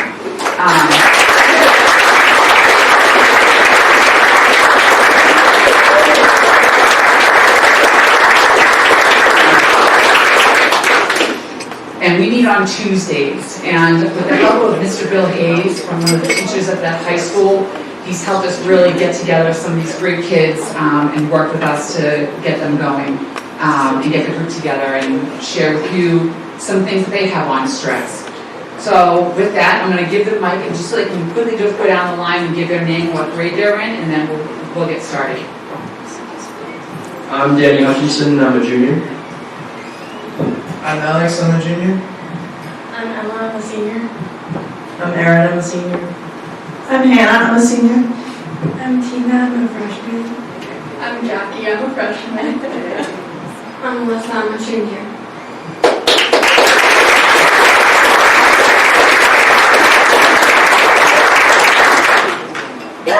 Jobs bring a lot of stress into our already weighted shoulders. The people that we work with treat us as if we are inexperienced just because of our age. And customers act the same way. They sometimes will throw jokes at us just saying that we're inexperienced. But while we're working, we have that stress from the entire day, from sports, from school, from our social lives. Everything comes all together. And each school day, it ranges from like 7 to 8 hours, and after that is usually our work. And that can range from like 3 to 6 hour shifts. So that is like a 14-hour work day for a regular person. So that can just put so much stress onto us. And parents make us use the money that we make from our everyday expenses on like gas and food and clothing, as we are only trying to save money because of the debt we're told we'll have in college. While we are still working, we have to maintain the same enthusiasm, effort, and control of your skills. With that thought hanging over our head, we have the fear of being fired always there.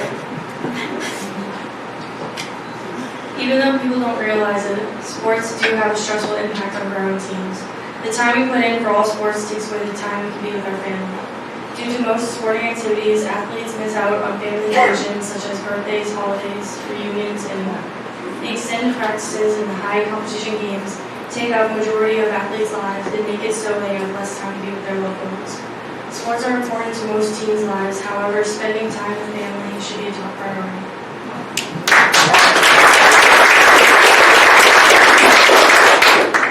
Juggling sports and a job can be very stressful. Many sports teams require at least 5 days of practice, if not 6 or 7. The schedule only lets teams work a maximum of 2 days a week or very late at night. Teams are not able to get the money they may need to have for their everyday lives. They also lose sleep because the time that an athlete needs to rest is taken away by their job. Sports have a huge impact on many teenagers' lives. The students who choose to do sports are required to sit in a classroom for 7 hours, then go to a practice that's 2+ hours long. Even though the students participating in the sport are having fun, it's still very exhausting. It's stressful going to a game or practice every day after school when you have loads of schoolwork you need to complete. It's difficult performing your best as an athlete when homework, projects, and tests are always on the back of your mind. Coming home late at night from a long practice or a difficult game to hours of homework can be very overwhelming and can negatively impact your school and social life. Sports are supposed to be a healthy coping mechanism, yet all the stress lost while playing gets piled back on with the amount of stress schoolwork puts on you. A cause for stress may be within a teenager's family on a day-to-day basis. When difficult problems arise within the environment that you spend the most time in, stress is understandably going to hit you. Between divorce, disagreements, fighting, and drama, teens can be surrounded by stress in their own households. Drama and hardship within your own family can take a toll on you and therefore affect your life everywhere else. Family, even when they're loving and great, can still cause stress in a teen's life. So that's a couple of words of what these guys go through with it, either themselves or with peers in the schools that they work in, that they go to school with or that they work with. I did want to quick mention that these groups, the middle school and the high school youth action groups, they both help us spread the words to our peers. It's not always cool to be part of youth action, where we're trying to tell kids, don't do drugs, but these are a great group of kids that are resilient to those words, and they're willing to stand up. So I thank them very much for that.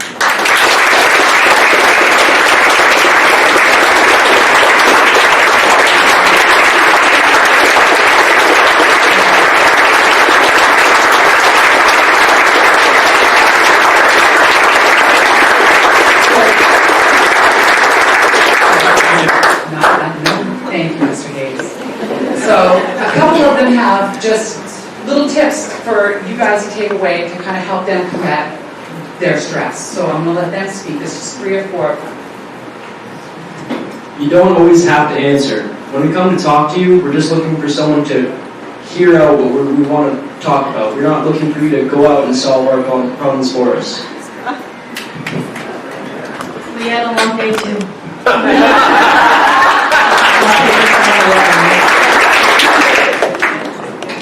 It's not a big deal to you, but it is to me.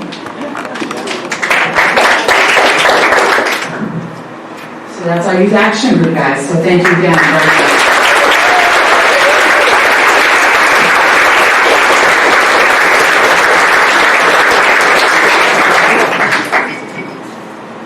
just wanted to talk for a moment to you guys, just to thank you so much for being willing to share what's in your heart, help us to understand even more about what you're going through in your daily lives. We care so much about the voice of the youth. I think it helps us all, right, to hear from their own words what matters. Really wise. I wanted you guys to just look around this room for a moment, though, because you might not be aware of all the people and what they represent that are sitting out here that have your back, that want to be here. They came out to spend hours this morning because they care about your lives, and they care about what's happening for you. And there's people from law enforcement, the medical community, there are churches, there's scouting, there's rec department. There are so many people here from this whole community. We're here for you. So we're just grateful for you. We thank you for coming up here and sharing up. You can have a seat. Thank you so much.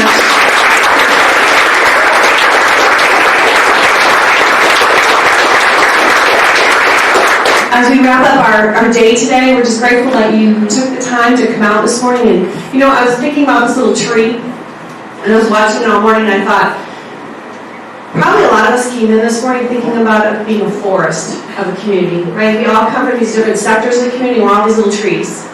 But I started realizing as I was hearing everyone talking that we as a coalition are the tree, and all of us as sectors, we're these little roots.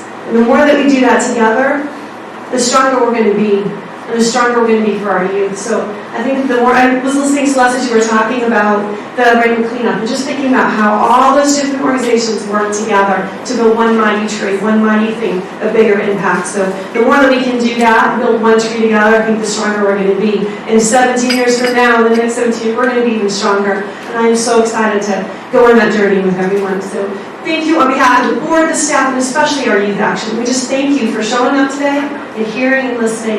And we would love to talk to any of you about being more engaged into what we're doing. Celeste, I know, and staff, board, everyone here would love to share with you. So thanks again, and have an awesome rest of your day.